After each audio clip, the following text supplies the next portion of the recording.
Bonjour, voici la suite de ma vidéo sur les gnostiques au fil des siècles. Dans la première partie de cette vidéo, je m'étais arrêté à Maître Eckhart, et j'ai cherché à montrer que la gnose est une tradition primordiale remontant aux Upanishads hindous et à certains philosophes grecs. Je vais commencer par Thérèse d'Avila, une mystique espagnole fondatrice des ordres des Carmes et Carmélites des Chauds. Thérèse était une femme extrêmement brillante, courageuse et inspirée. Dans la deuxième partie de sa vie, elle a connu de nombreuses extases et des lévitations. Elle est morte en odeur de sainteté. Thérèse prônait la rencontre de Jésus en soi à travers l'oraison, la méditation à l'occidentale.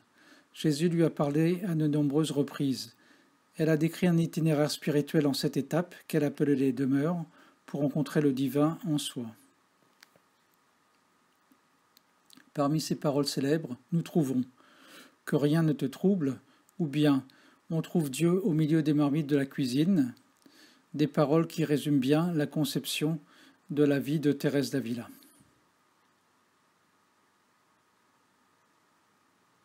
Contemporain et spirituellement proche de Thérèse d'Avila, le carme espagnol Jean de la Croix est l'un des seuls en Occident à avoir documenté les étapes ultimes de l'éveil spirituel. Il existe des parallèles troublants entre ses écrits et des textes hindous. Thérèse d'Avila lui reprochait son trop grand ascétisme. Par exemple, il lui arrivait de marcher pieds nus dans la neige. Jean de la Croix a été fait prisonnier en 1577 à Tolède par d'autres moines qui lui reprochaient ses idées réformatrices. Il réussit à s'enfuir au bout de 9 mois. On peut également citer Jacob Böhme, philosophe allemand de la Renaissance et cordonnier de son état. Il était réputé pour sa grande moralité et il aurait connu plusieurs illuminations. Selon lui, l'homme possède la capacité d'accéder de son vivant au monde divin. Pendant l'une de ces illuminations, il se serait uni au divin. Le récit de cette expérience lui valut d'être jeté en prison suite à la dénonciation d'un pasteur. Jacob conseillait de laisser aller tout ce qui est dans ce monde, quelque brillant que cela puisse être, et d'entrer en soi-même. On retrouve chez le poète allemand Johannes Schäfer, plus connu sous le nom d'Angelus Silesius, des notions gnostiques comme la nécessité de l'intériorisation et la présence de Dieu en soi. À ce sujet, il a écrit « Pourquoi crier vers Dieu quand la source est en toi ?» Élevé dans le luthéranisme, il a découvert au cours de ses études les œuvres de certains mystiques du Moyen-Âge ainsi que celles de Jacob Böhme. L'ouvrage le plus connu de Silesius est Le Pèlerin chérubinique, un recueil de pensées qui est un syncrétisme de différents courants chrétiens. Jeanne, dite Madame Guyon, grande figure du quiétisme et chantre de l'union spirituelle dans ses ouvrages, propageait des idées assez proches de la gnose. Ses orientations mystiques subversives pour l'époque lui ont valu d'être emprisonnée sans jugement à la Bastille pendant 8 ans. Elle s'est éveillée à la vie intérieure à 16 ans suite à la rencontre d'un franciscain.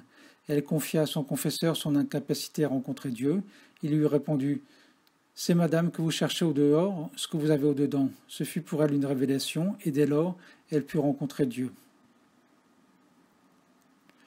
Le sage indien Ramakrishna possédait une culture et une profondeur spirituelle rarement égalées. Beaucoup de ses contemporains le considéraient comme un avatar de Vishnu. Il a fait preuve d'une facilité déconcertante pour comprendre les philosophies hindouistes, puis l'islam et le christianisme. Il aurait eu une vision de Jésus qui se serait uni à lui. Il est d'ailleurs frappant de constater le parallèle entre ses propos et ceux de Jésus. Ramakrishna pensait que toutes les religions conduisent au même but, à un Dieu unique. Il n'a rien écrit, mais ses propos ont été consignés par l'un de ses disciples. Nisier Anthem Philippe, plus connu sous le nom de Maître Philippe de Lyon, était un guérisseur hors pair. Pendant les séances de guérison publiques quotidiennes, il distillait des perles de sagesse. Il possédait une connaissance directe du monde divin. Il a notamment déclaré « Dieu est devant vous, parmi vous, et vous ne le voyez pas. Dieu est même dans votre cœur, puisqu'il y a en vous une étincelle divine. » Maître Philippe témoignait de la réalité de la réincarnation, une croyance très peu répandue dans la France du XIXe siècle. Esther, dite Etty Lesoum, était une jeune Hollandaise de confession israélite. Elle est morte à Auschwitz. Son journal intime, paru sous le titre Une ville bouleversée, que je recommande vivement, montre son éveil spirituel pendant la Seconde Guerre mondiale, malgré les circonstances tragiques. Voici 2 citations gnostiques d'Etty, extraites de son journal. En moi, des cieux se déploient aussi vastes que le firmament. Je veux seulement tenter de devenir celle qui est déjà en moi.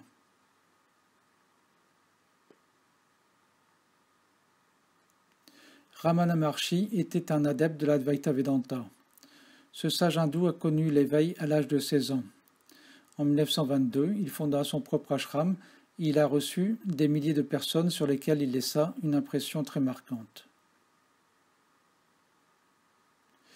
Ramana Maharshi a vulgarisé la non-dualité pour les hommes et les femmes vivant une vie séculière. Sa doctrine est résumée dans son livre « Qui suis-je » Il a dit « Vous êtes le soi, mais vous vous identifiez faussement au corps. »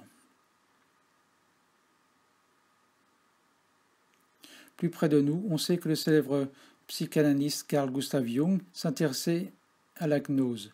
Ses amis lui ont d'ailleurs offert un des codices de Nag Hammadi. Il se pensait lié au gnostique Basilide. Il a eu l'intuition qu'il manquait quelque chose dans les écrits chrétiens officiels. Et enfin, le sage d'origine bulgare Mikhail Ivanov a également repris à son compte de nombreux enseignements de la gnose. Il a rencontré un certain nombre de maîtres indiens, dont Mahamanda Mohi.